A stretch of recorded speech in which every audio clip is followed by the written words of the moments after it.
This lesson is on section 10.2, the area formulas for trapezoids, rhombuses, and kites.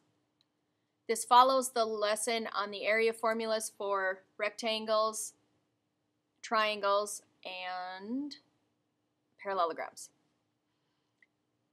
For trapezoids, the area formula looks a lot like, remember the general formula is just base times height. The problem with trapezoids is that you have two different bases. They're not the same length, they're different. So the general formula of base times height for trapezoids looks a little bit different. You have to find the average of your bases. So what you're going to do is add your bases together and divide by 2. So you'll get the average of your bases times your height. Remember that the altitude line will show you your height. If you happen to have a trapezoid that has a right angle in it, then that's the line that you would use for the height of the trapezoid. This would be your height here. This would be your height here. So average your bases, add them together and divide by 2, and then take it times your height. We do that because the bases are different lengths. An example here, remember that the parallel lines are the bases, so those are the ones that you're going to add together. So in this case, we would add 3 and 7 and get 10 and divide it by 2, which would give us 5. The average of our bases is 5. Then we would take 5 times 2 because that's the height of our structure. 5 times 2, the area of this structure would be 10 square units. For this one, same thing. The dilemma here is that they do not give us the height of our structure. They do, however, give us a clue that the degree of this angle measure is 60 degrees. That tells us that this is a 30, 60, 90 triangle. And if we know one of the sides, we know all of them because of our right triangle ratios. We happen to know that from here to here is 5, and the entire thing is 7. So that tells us that from here to here must only be 2.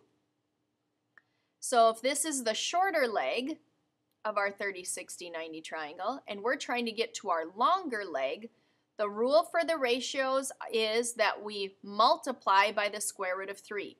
So the height of our structure would be 2 times the square root of 3.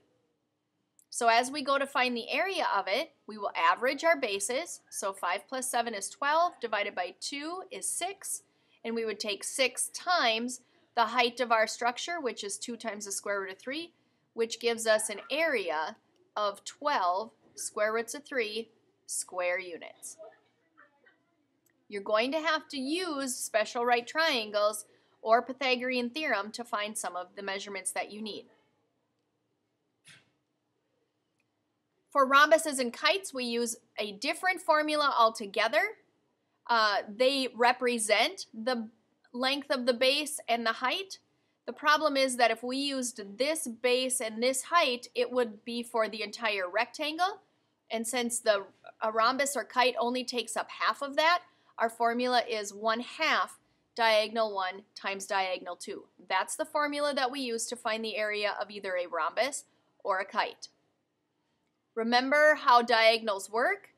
Okay, in a rhombus, they bisect each other. In a kite, they don't quite bisect each other. One of them does, but the other one is different lengths, so you have to be careful about that. Also, the diagonals of both of them are right triangles.